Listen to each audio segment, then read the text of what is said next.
What's up, film buffs? It's Brian coming at you from Toxic Reviews, and welcome to episode 1 of Franchise Flashback. On Franchise Flashback, I talk about an entire film franchise. I talk about each film individually, and I rate each one individually. Today, we are reviewing the Matrix franchise, parts 1, 2, 3, and 4. Roll it.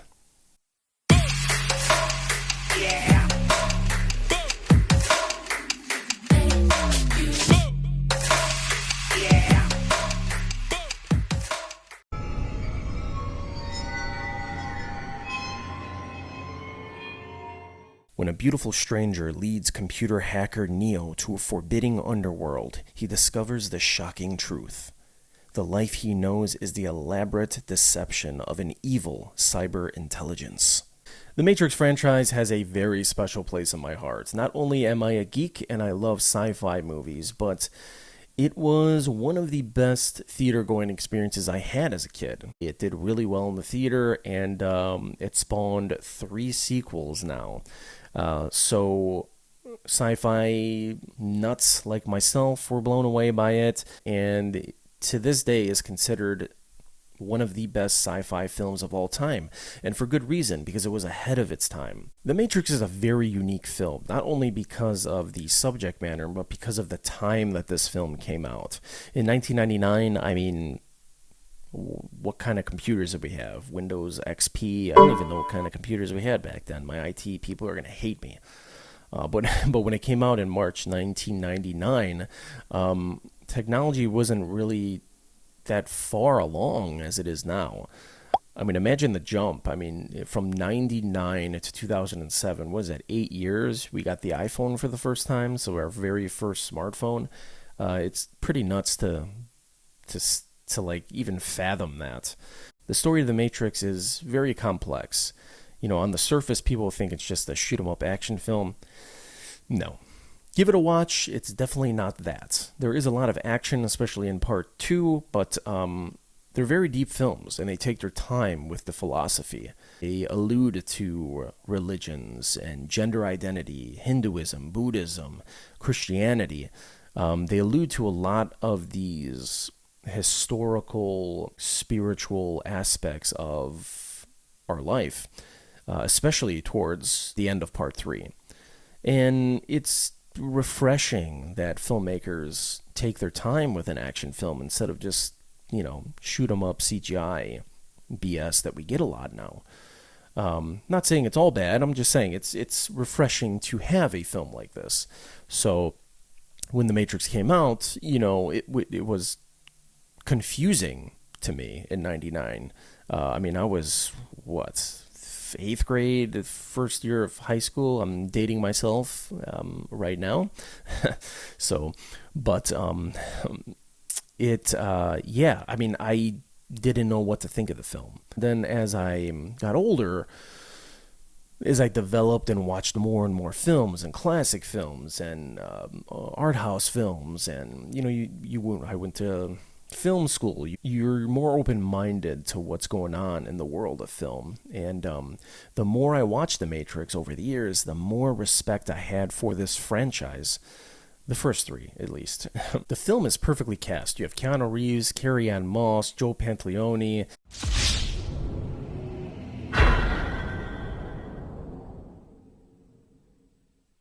Do you want me to yell at you? Because I can do that. Lawrence Fishburne, Hugo Weaving as Agent Smith, and everyone is perfectly cast. Everyone.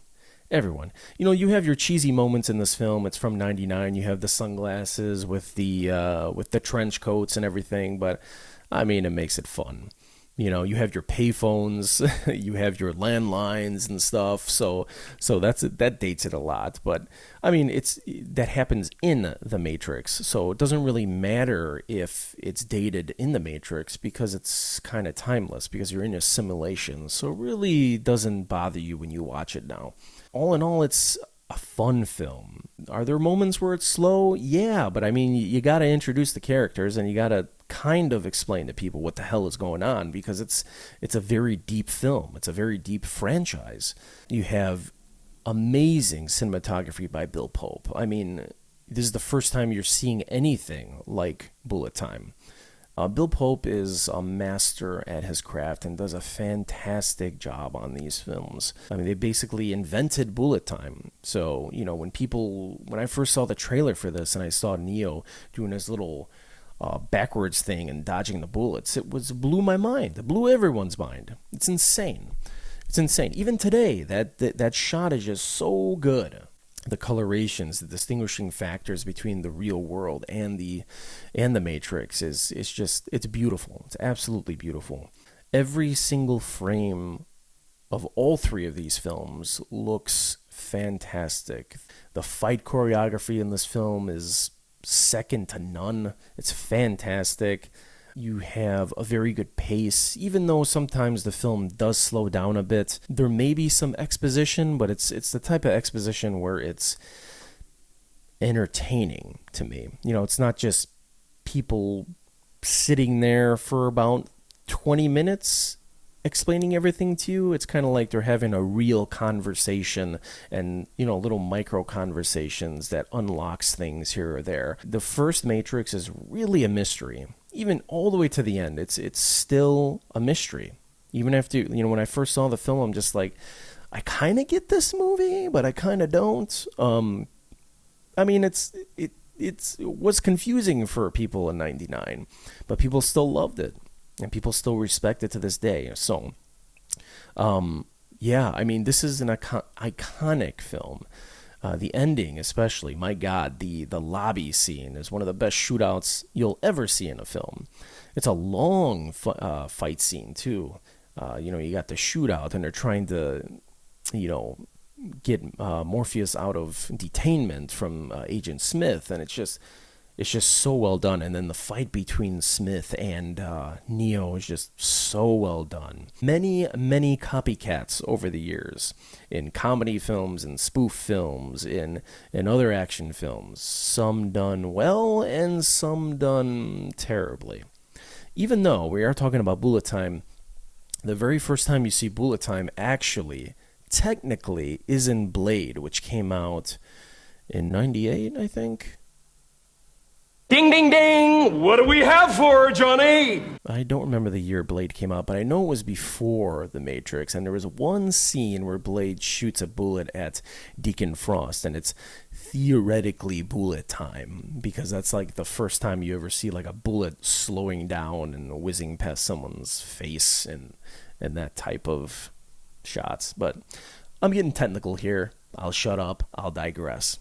At the 72nd Academy Awards, the film won all 4 categories it was nominated for: Best Visual Effects, Best Film Editing, Best Sound, and Best Sound Editing. In 2012, the film was selected for preservation in the National Film Registry by the Library of Congress for being culturally, historically, and aesthetically significant.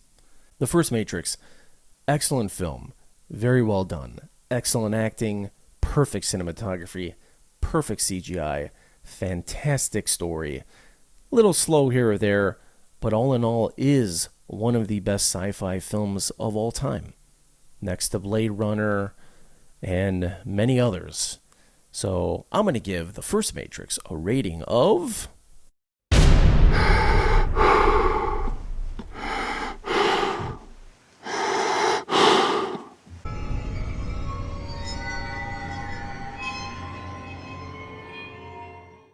Freedom fighters Neo, Trinity, and Morpheus continue to lead the revolt against the machines, unleashing their arsenal of extraordinary skills and weaponry against the systematic forces of repression and exploitation. So I was a little nervous when I was rewatching these films for this review, because I was really curious how I was going to feel about these sequels years later after not seeing them. I haven't seen The Matrix Reloaded and Revolutions in years. God, it's been a long time. 2003. God, I graduated high school in 2003. 19 years ago. Jesus. So when I saw the film in 2003, I loved the film, and rewatching it, I felt exactly the same, if not more love for this film. The attention to detail in The Matrix Reloaded is unreal when it comes to action films. especially now. People that are kind of worn out with like the comic book films and action films now should go back to these films. Even though some of the CGI is a little dated, like the Agent Smith scene where he doubles himself and Neo is kind of CGI'd at times, it's still, the action is still second to none. It is so well done.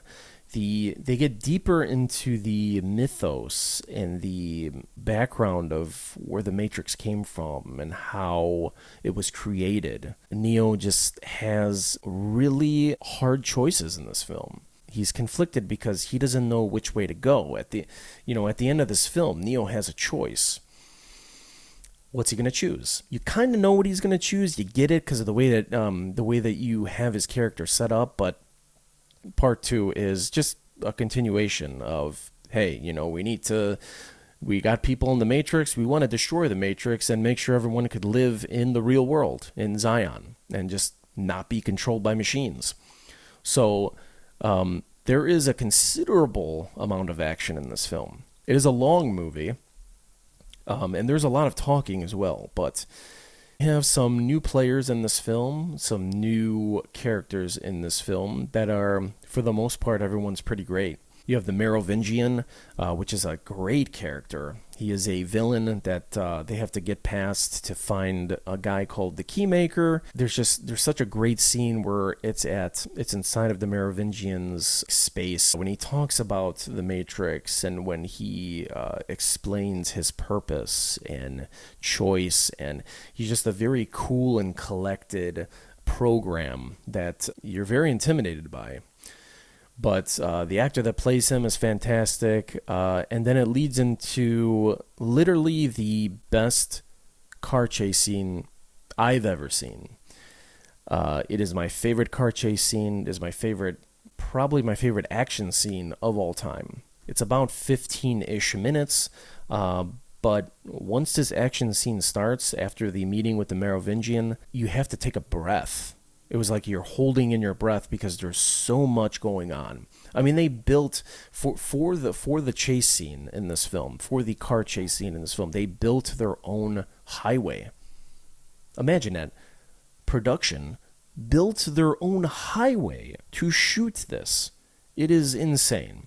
The technological achievements that this film has is beyond anything I've ever seen in an action film. The only other action film that I've seen that was close to something like this, at least like hand-to-hand combat, is the John Wick films, which are so well choreographed. And it's with Keanu Reeves again.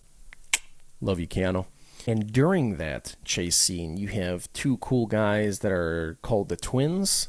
They're basically a representation of the Nightmare Matrix, the other side of the Matrix. They turn opaque and they could, fly through things and stuff. And there's like a fight scene inside of a car with Trinity, Morpheus, and someone else. And they're fighting these guys, and it's like you're in a small car. And they're like putting the seat back and like fighting and stuff, and it's so insanely choreographed. And when you watch the special features, it just blows your mind on how they did this. I know someone that worked on all three of the films, and he worked on the chase scene for a couple weeks, I believe. And God, I would just love to be on a set like that and experience history in the making, because the scene is really something to behold. Even if you don't like the film, pop in Matrix Reloaded and cut to this scene. You're going to be blown away. You're just going to be like, oh my God, it's insane. But this film gets really deep into the background of what the Matrix is. At the end of the film, Neo gets to meet the architect, which is the man that created the Matrix, that designed the Matrix. And he explains, there was a couple Matrixes before him, there was the one before him, but this one is a little different. And a lot of people were taken aback by this scene and were bored by this scene, but I love this scene. This film mostly takes place in the Matrix. You have some real-world stuff on Zion, but a lot of it takes place in the Matrix. And when it takes place in the Matrix, it's like, man, It really amps it up. Like when you're in the real world, you like the stuff. It's almost like this film is almost like a space opera in a way. It reminds me of a mixture of like Star Wars and Star Trek. I mean, don't hate me if I'm wrong, but I mean, that's just kind of how I think about it. I love Star Trek and I love Star Wars, and it's just, there's like a council of people and they're trying to decide on what to do. And, the decisions that Neo and Trinity are making, some people are against it, some people agree with it. But, yeah, I mean, it's just, there's conflict, there's tragedy, there's just so much going on in this film, and it's so well paced to me. And there's a lot of downtime in this film where people are talking about stuff and we're being explained things, and it's really heavy. It gets really heavy sometimes, especially when you're talking with the Oracle and things. But again, Bill Pope, the cinematography is unreal. The action scenes and the choreography is unreal, and it keeps you engrossed the entire time. Watching this film, I was conflicted. I'm like, do I like the first one or do I like this one better? Don't hate me for saying that, sci-fi buffs. Blasphemer! Seriously, I mean, I love this film.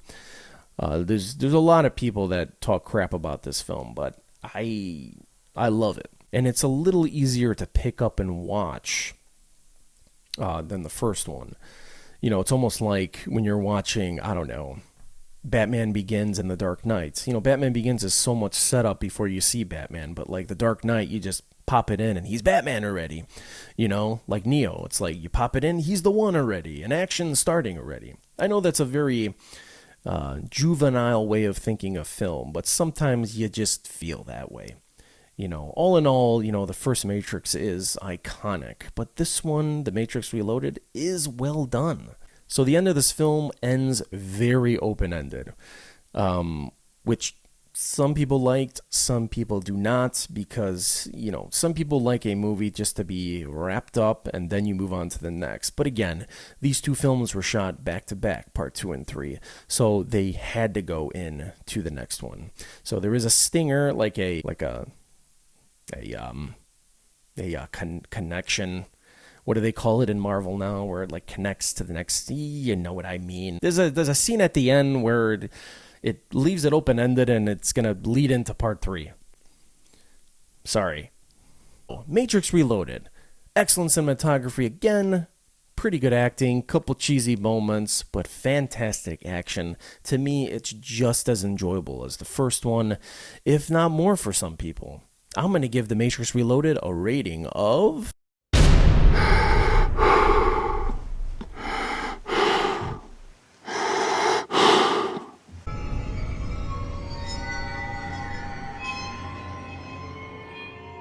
The human city of Zion defends itself against the massive invasion of the machines as Neo fights to end the war at another front, while also opposing the rogue agent Smith. Matrix Revolutions, the third film in the trilogy. It was a trilogy at the time. This came out in 2003 as well, I believe in November or December or something like that. I remember it was like wintertime. I went with like maybe 2-3 other people and they hated the film.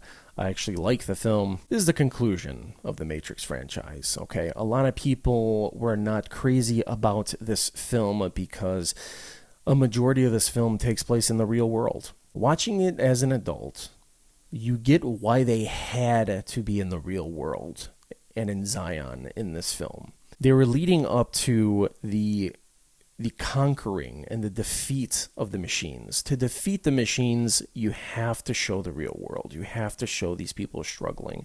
You have to show the real humans, not the ones patched in, fighting these robots. Now, there are other things people didn't like about this film, and I'm going to get into that. Okay? There is a lot of talking in this film. There's a lot of slow moments. There are very few action scenes in the Matrix in this film. It's mostly real world stuff. You have like mechs and they're taking on the Sentinels and they're trying to kill them and they're trying to stop them from destroying Zion, while at the same time Neo's kind of in limbo and trying to defeat them inside the Matrix, while being patched in. And in the real world, Agent Smith gets into the real world through a person, and it kind of ups the ante a little bit because Smith is in the real world now. So he wants to try to kill Neo while he's patched in. So there is a lot of tension in this film, a lot of weird things. There's a lot of flying in this film. So the last action scene in this film, you have Neo flying like Superman and Smith flying like Superman. But God, is the cinematography good? It's so good. It's so good. This film is a little less philosophical. You're focusing on the saving of the people of Zion and trying to get that conclusion. One of the main problems that people had with this film, besides the film being taken place in the real world, is that there really isn't a happy ending. At the end of the film, Neo finally gets to the source. He finds the source of the Matrix, the main robot, and he basically makes a deal with them and says, hey, listen, if you take me, will you just not kill all the people in Zion? And the robot's like, oof.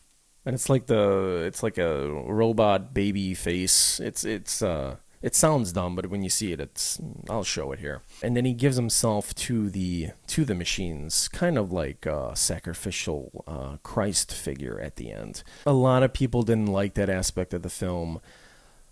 I didn't have a problem with it. I mean, Neo sacrificed himself. I mean, what's more heroic than sacrificing yourself in a film? When you see films like Gladiator and, Braveheart, stuff like that, where someone sacrifices their life for a cause or something that they believe in. I mean, I can't go wrong with that. They probably could have cut this film down by a half hour. I would have added maybe some more things in The Matrix. The pace is kind of all over the place.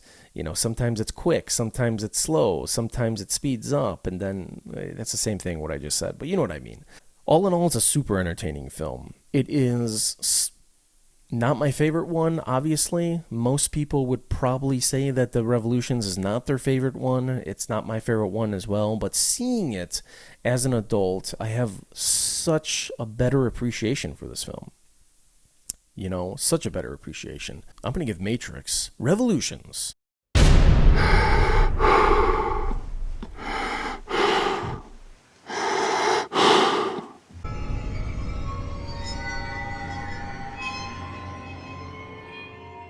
Return to a world of two realities. One, everyday life. The other, what lies behind it. To find out if his reality is a construct, to truly know himself, Mr. Anderson will have to choose to follow the White Rabbit once more. Matrix Resurrections is the fourth Matrix film in this franchise. When I first found out that they were making a fourth Matrix, I was hesitant and excited at the same time because we haven't seen a Matrix film in 19 years. It was like, when they first announced it, I think it was like, I haven't seen one in 17 years. So it was, Keanu Reeves kind of has a big emergence now after John Wick. Rightfully so. The guy's great. I was very hesitant. But I'm like, you know what? If the same team is behind it, it can't be that bad. But then I found out that just Lana was directing and writing this. Okay. So one of the Wachowskis is going to be working on this. Okay. Then Lawrence Fishburne wasn't going to be in the film. Red flag number 2. Hugo Weaving did not want to be in the film. From what I understand, he didn't want to be a part of the film. Another red flag. And then the biggest red flag of this film and why I got really scared was Bill Pope, the cinematographer for the first 3 films, was not involved. That's huge. Bill Pope made the first 3 Matrix films, regardless of what you think of these sequels, look amazing. They looked amazing. To be honest with you, when I watched this film, when it first started, I was enjoying it. I'm like, okay, this is kind of creative, but kind of dumb. The way that they explain why Trinity and Neo are still alive. They brought Neo back and Trinity because they are the anomalies.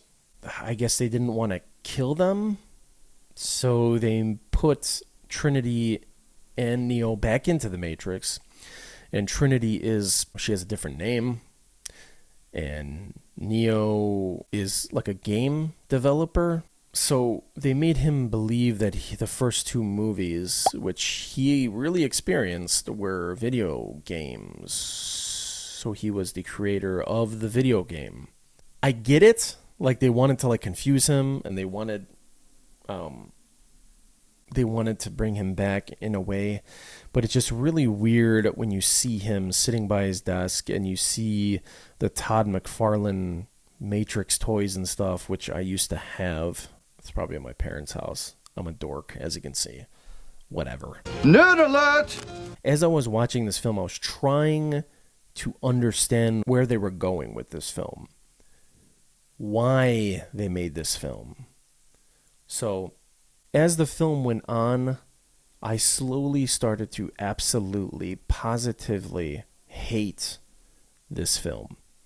And I can't tell you how upset that makes me for someone that loves this franchise.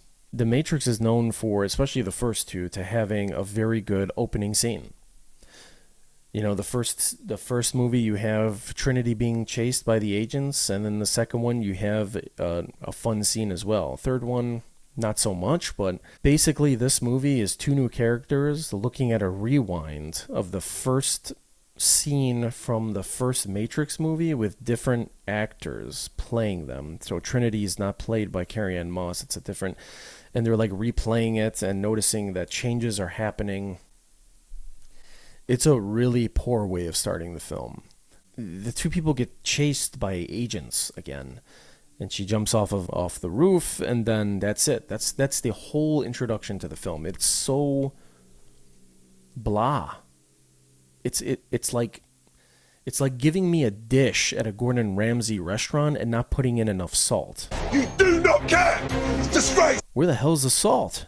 It's bland. So that was the introduction 20 years later to the newest film. And it's disappointing. It's so disappointing. So then we have Neo being talked to by the new Morpheus. They have a younger Morpheus that is a mixture of an agent and a regular person. I don't know why they did that. I don't understand. They explained it, but it just wasn't important enough for me to... It sounds bad as a movie reviewer to say that, but it just wasn't creative to me. You know, when he's trying to get Neo to come to the Matrix and to convince him that the Matrix is really real and that he didn't create a video game, you know, there's a very awkward scene in a bathroom. I think it's a bathroom where he's showing him the pills and stuff, and then they bring Neo to certain points in the film at the beginning, and they have the old film being projected on the back, and they're like, "Oh, it's to make you remember where you came from." And I get it's a wink from the filmmakers, like, you know, oh, you know, we get it. You got to remember the original. Remember the original. The main problem with this film is that it plays out like a parody of The Matrix. If you didn't tell me this was a sequel, I would think that Lana Wachowski made a spoof. Because there's so many scenes in this film that are just awkwardly funny. No. But not in a good way. It's like they're making fun of the franchise. Finally, when Neo gets into the Matrix, it's great to see that. It's great to see, you know, his head shaved. It's great to see him reborn. And I guess I could let that go. You know, kind of a little stale of a beginning. Okay, he's a video game person. Okay, that's fine, whatever. Then he gets into the real world. And then we realize that the plot of this film is going to be Neo trying to save Trinity to get her unplugged. That's the entire film. This is the entire purpose of this film, is for them to bring Neo and Trinity back and for Neo to save Trinity. 20 years later, this is the script that we get? Are you serious? You have strange scenes where, you know, you're in the real world and you find out the real Morpheus is dead.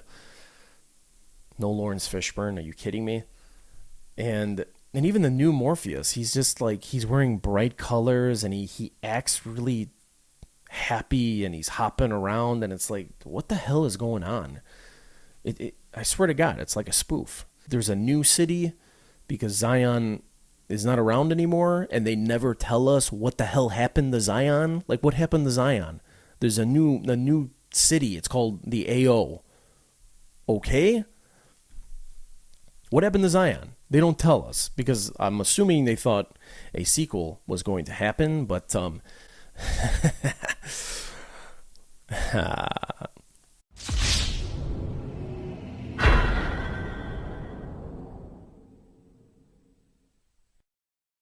yeah, that's not happening. We see Jada Pinkett Smith come back, and some people said that they didn't like her scenes, but I didn't mind it at all. I thought it was cool that she's older and talking to him. So yeah, those scenes are cool. There's a couple cool technology things here or there. So 20 years later, we are given a Matrix film, and the script is for Neo to come back and to save Trinity. Okay. How's the action? The Matrix is known for the cinematography and action, right? The action in this film is some of the worst choreographed action scenes I've ever seen in a film. In a Matrix movie, Neo has to relearn his moves, so to speak. So he blocks a few, bullets. Okay, that's a callback. But he does this thing where he does like a force push. I feel like we're watching Star Wars. That's literally the only thing that Neo does. He does a couple of hand-to-hand fight scenes that are terribly shot because Bill Pope is not there. Not saying that the cinematographers involved are terrible because they have a good track record, but whoever was involved in the editing process chopped it together like the Bourne Supremacy. It's like this. Like, what the hell are you doing? The Matrix is known for having wide shots and showing us what the hell is happening on screen. So there's like a fight scene between Neo and the new Agent Smith, which is terrible without Hugo Weaving. I'm sorry. The guy's not that good. And the fight scene's terrible. It's not good. It doesn't even look like a Matrix film, honestly. The color palettes, nothing fits into this franchise at all. And then we get the Merovingian coming back. Such a good villain in part 2 and 3. An amazing villain. And what is he doing here? He's got a beard on, long hair, and he yells into the camera about the evils of technology for 2 minutes. And then he's gone. What the hell was the point of getting that great actor in the film? What the hell is he? He's not doing anything. He's not doing anything. So then I'm like, okay, maybe we'll get a good conclusion. Maybe a good conclusion, a good action scene. The film is basically a love story. That's fine. I don't care. But if we're not going to have that good of a script, give me some action scenes. Give me some good cinematography. The shots that we got in this film are poor. They're piss poor. The action is terrible. The last scene where Neo's supposed to convince Trinity to come with him and that remember that everything wasn't a video game. Remember, it's me. It's a kind of a powerful scene because these films, the main theme of these films is control and choice. And they play off of that in this as well. But like the last action scene, so it's between Neil Patrick Harris and Neo and trying to convince Trinity. And I'm like, oh, this is great. So they're going to make a huge impact and a, awesome action scene. No. The action at the end of the film is terrible. The only cool part about the ending is that they kind of all the NPCs, because some people are jacked into the Matrix and some are just programs created as like NPCs. So the people that don't know what NPCs are, I'm a gamer. Like say you're in GoldenEye and you're playing against bad guys. Those are the NPCs, the bad guys, So they like program them to start jumping out of the buildings, kind of like in World War Z or something, chasing Trinity and Neo on the motorcycle, which is cool. That was a cool scene. But the way that it's shot is bad, or the shots that were chosen were bad. And The only action that you see coming from Neo is him going like this, like this, like that. It's force pushing the entire time. What the hell? He's not doing anything else. Nothing. It's the only thing he's doing. And then what happens? How does the film end? Are we going to get an amazing epic ending? No. Neo and Trinity go to the top of a building, and they talked about this in the special features. Oh, we jumped off of a building like 40 times. Cool, it's going to be a cool scene then. No. They're caught on the top of a building. They don't know where else to go, so they jump. And Trinity could fly and Neo can't because they have both their powers split. Cool. I don't care. I mean, that's a cool concept that should have been introduced earlier, so we would have gotten some cool scenes with them fighting together instead of setting it up for a sequel. That'll never happen. The Matrix Resurrections is literally one of the worst sequels I've ever seen in a franchise. It angers me. This film angered me when it was done. The post-credit scene are characters that were creating the video game with Neo, making jokes around a round table, talking about the next game or something. It doesn't feel like a Matrix film. It feels like a spoof. I feel like the filmmakers and the writers, whoever, I think Lana wrote this and directed it as well. There's another writer. I feel that they were making fun of the film. Or they never wanted to make it in the first place, and they just released it just in spite, because I heard that the studio was going to make this film with or without the Wachowskis. This is a bad movie. It's a bad movie. I thought at times that I would get where they were trying to go with this film. You know, there's a conversation that Neo has with the new Smith about the evils of technology. That's cool. They had some really good insights on the evils of technology. There's kind of wink winks to the audience. I get why the film was made in the first place. It's Hollywood. You want to make a sequel. People want to see sequels. Keanu Reeves is hot right now with John Wick. Great. But if you're going to make a sequel, you know, some people that liked this film are like, oh, well, at least they didn't make a rehashed sequel. They made something different. I understand what you're saying, but if you're going to make something different, make it good different, not just different to be different. I don't like it. If you liked it, that's cool. We all like different things. I'm going to give The Matrix Resurrections a rating of...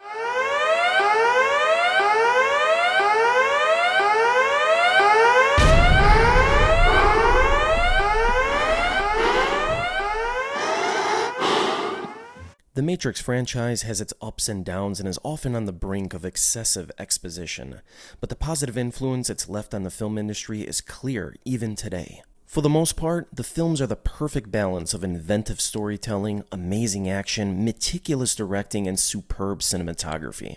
It's something we really don't see at the movies anymore. Regardless of what you think of the franchise, there's no denying that what the Wachowskis created will forever be programmed into our psyche, leaving us with the question: should we take the red pill or the blue pill? So, film buffs, that was Franchise Flashback, where I talked about all 4 Matrix films. So we have, in order, The Matrix Reloaded, The Matrix Revolutions, and The Matrix Resurrections. I know it's been a while since I've been back, but I am happy to be back. Life has been nuts. I will have 2 new shows coming up where I talk about 3 other films. And I think you're going to have a lot of fun with it.